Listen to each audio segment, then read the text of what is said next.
Hello, everyone, and welcome back to English Podcast Every Day. It's great to have you with us. Hey, Alex. And hey, listeners. I'm so excited for today's episode.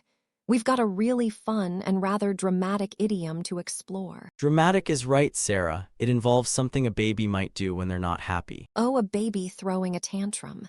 I wonder what that could be. Stay tuned to find out, everyone. Before we dive in, if you're enjoying our podcast, please take a moment to subscribe, leave a review, and share us with a friend. It really helps us out. Yes, your support means the world to us, and it helps more learners like you discover our show. Now, Alex, are you ready to talk about some metaphorical baby toys? I'm always ready, Sarah. Let's get into it. All right, so today we're tackling a fantastic idiom that's quite visual and very expressive: to throw one's toys out of the pram. Oh, I love this one. It paints such a clear picture, doesn't it? For our listeners, a pram is what Americans call a stroller or baby carriage. So imagine a baby sitting in their little carriage and suddenly they're upset. Exactly, and what do babies do when they're upset and can't articulate their feelings? They often throw their toys, right? This idiom uses that image to describe an adult behaving in a similar, childish way. Yes, when someone throws their toys out of the pram, it means they're having a tantrum, getting angry or upset in a very immature or unreasonable way. It's not about actual toys, of course, but about their reaction. It's a fantastic idiom for English learners because it's widely understood in British English and increasingly in American English too.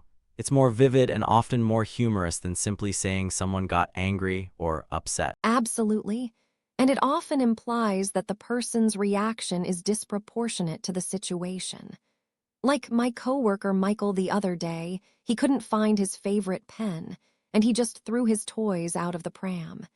It was just a pen. Haha, a classic example. So related to this, we have the phrase to have a tantrum. While throwing toys out of the pram is the action, having a tantrum describes the state of being in that fit of anger or frustration. Right, so you could say, he threw his toys out of the pram and had a full-blown tantrum over the spilled coffee.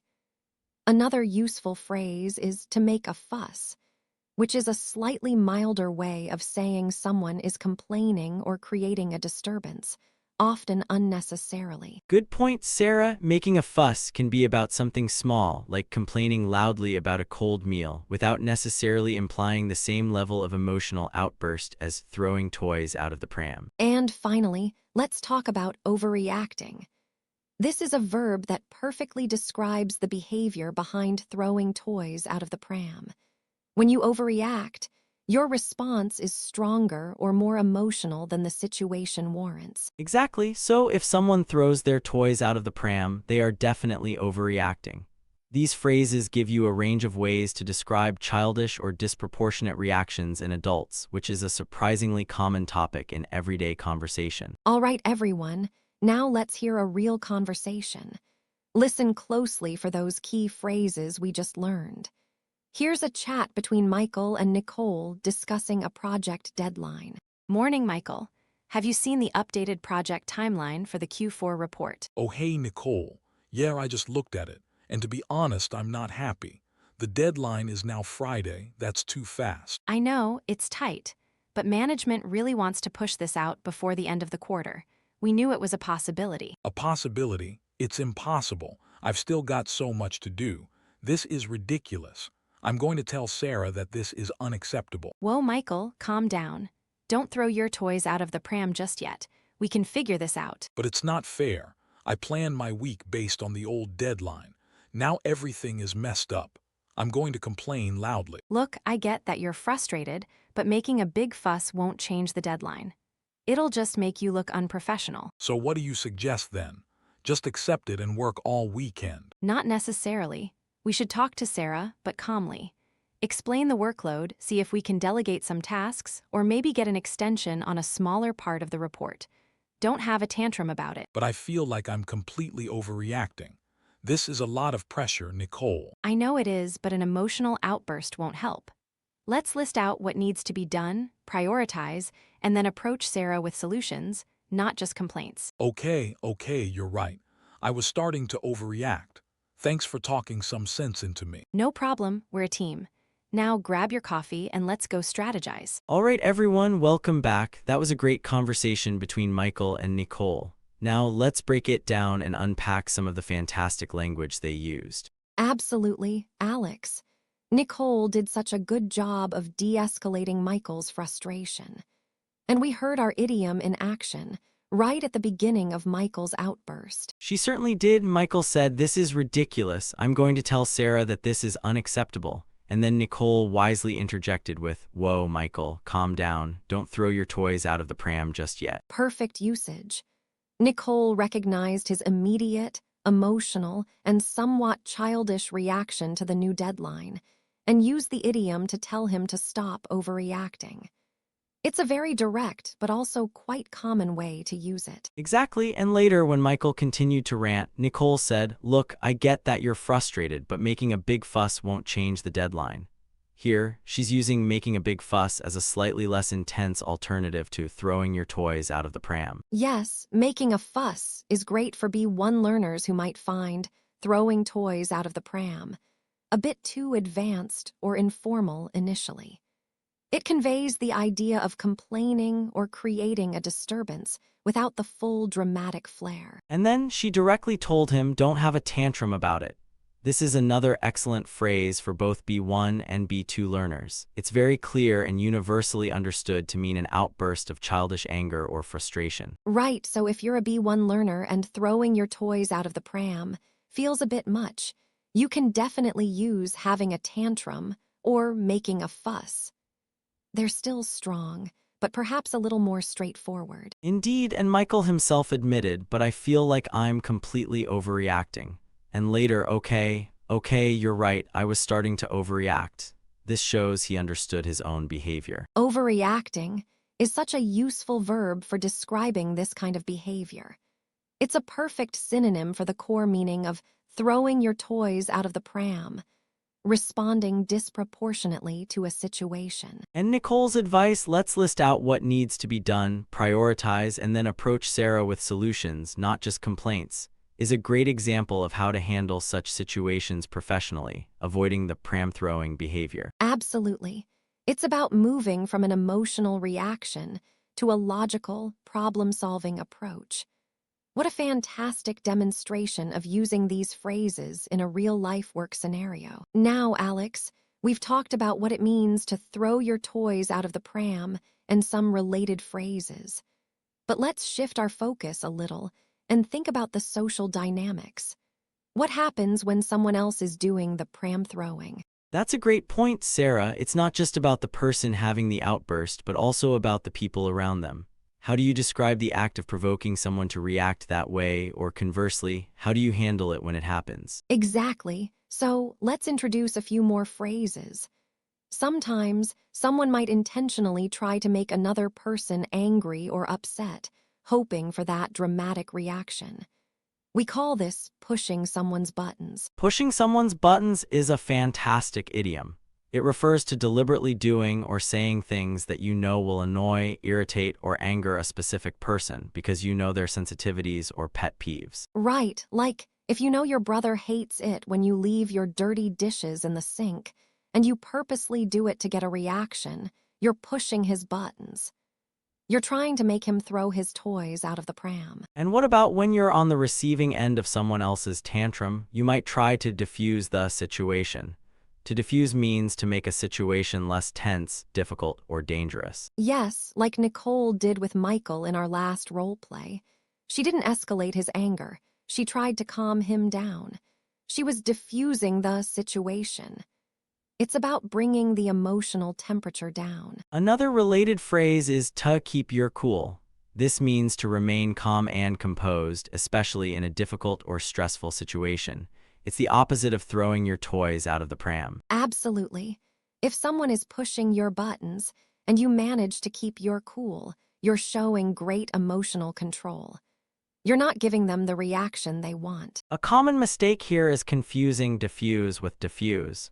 While they sound similar, diffuse means to remove the fuse from an explosive device. So you defuse a bomb, but you defuse a tense situation. That's an excellent clarification, Alex. It's a subtle but important difference in meaning. So, to recap, when someone is acting childishly, they're throwing their toys out of the pram. If you're trying to provoke them, you're pushing their buttons. And if you're trying to calm things down, you're diffusing the situation and hopefully keeping your cool. All right, everyone, let's hear another real-world example. This time, we have Adam and Sky discussing their fitness journeys. Listen out for those new phrases we just covered. Hey Sky, you look really focused on your workout today. What's up? Oh, hey, Adam. Yeah, I'm trying to get back into my routine, but honestly, it's been a struggle. My friend Michael keeps making comments that are really pushing my buttons. Pushing your buttons, what kind of comments? Well, every time I mention going to the gym or eating healthy, he'll say something like, "Oh, still on that diet? Don't you ever just relax? Or you're never going to look like those Instagram models anyway." Wow, that sounds really discouraging. Is he trying to make you angry? I think so. He knows I'm sensitive about my fitness journey. It makes me want to throw my toys out of the pram and just yell at him. I can imagine. It's difficult when someone deliberately tries to get a rise out of you. How do you usually handle it? Sometimes I just ignore him, but other times I really struggle to keep my cool. I feel like I'm about to have a tantrum right there. That's completely understandable. It takes a lot of self-control not to overreact when someone is being provocative. You're doing a good job by even trying. Thanks, Adam. It's just so frustrating. I'm trying to improve myself and he's just being negative. He probably feels insecure about his own habits and is projecting onto you. Have you tried talking to him calmly about it? Like diffusing the situation before it escalates? I haven't actually. I usually just get defensive or try to change the subject. I don't want to make a big fuss, but it's hard. I get that, but sometimes directly addressing the behavior without getting emotional can be effective. You could say something like, "Michael, when you say things like that, it pushes my buttons and makes me feel discouraged. Can you please stop?" That's a good approach. It's about setting a boundary, right? Without giving him the satisfaction of seeing me completely lose it. Exactly. You're diffusing the situation, keeping your cool and communicating your needs. It's much more powerful than overreacting or having a tantrum. You're right. Thanks for the advice, Adam. I'll try that next time. It's hard not to let him get to me, but I need to focus on my goals. No problem, Sky. Remember, your fitness journey is for you, not for Michael. Stay strong and keep that cool. Great conversation. Now let's break it down and compare B1 and B2 level language. Absolutely, Sarah. That second conversation was a fantastic demonstration of not only the idioms we discussed, but also the subtle differences between B1 and B2 English. Exactly. Sky, for instance, used some really clear and direct B1 phrases. When she first described Michael's behavior, she said, "He keeps making comments that are really pushing my buttons." That's a perfect B1 example. The phrase "pushing my buttons" is moderately idiomatic but very common and easily understood. She didn't overcomplicate it. And later she said, "It makes me want to throw my toys out of the pram and just yell at him." Yes, pairing the idiom with the simpler verb, yell, makes it accessible for a B1 learner. She's expressing her strong emotional reaction in a straightforward way. A B2 speaker might have used a more nuanced verb, like lash out or vent my frustration. Good point. And Adam, who I'd place closer to a B2 level in this conversation, used more sophisticated phrasing. For example, when he said, "It takes a lot of self-control not to overreact when someone is being provocative." Provocative is an excellent B2 vocabulary choice there. A B1 learner might have said, "when someone is trying to make you angry." Adam's word choice is more precise and formal. And Adam also used hedging language effectively. He said, "He probably feels insecure about his own habits and is projecting onto you." The word "probably" softens the statement, making it less direct and more speculative, which is a common B2 characteristic. Yes, a B1 speaker might have just said, "He feels insecure," but probably adds a layer of inference and politeness. And then Adam's advice. Directly addressing the behavior without getting emotional can be effective. That's a more complex sentence structure, combining a gerund phrase addressing the behavior with a prepositional phrase without getting emotional. A B1 learner might break that into two simpler sentences, like "talk about the problem, don't get emotional." Exactly. The B2 speaker is connecting ideas more smoothly and using more varied grammatical structures. And Adam ended with, "Stay strong and keep that cool." which is a great, natural-sounding B2 encouragement. So for our B1 listeners, focus on understanding the core meaning of the idioms and using them in simpler sentences.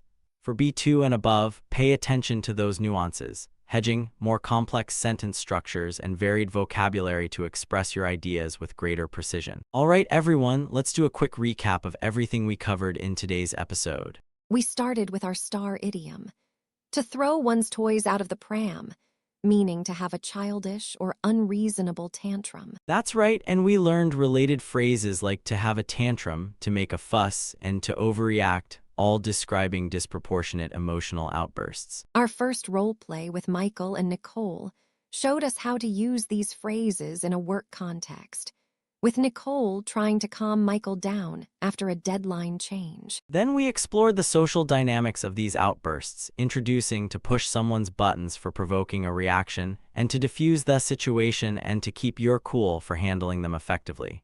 Remember, it's diffuse, not diffuse. And our second conversation with Sky and Adam demonstrated these social phrases perfectly, with Adam giving Sky advice on how to deal with Michael's button-pushing comments about her fitness journey. We also highlighted the difference between B1 and B2 English, showing how B1 speakers use simpler structures and B2 speakers incorporate more nuanced vocabulary, hedging, and complex sentences. So, whether you're describing someone's overreaction or trying to manage your own, you now have a fantastic toolkit of phrases to sound more natural and expressive in English. Well, that brings us to the end of today's episode. It was such a fun one, Alex.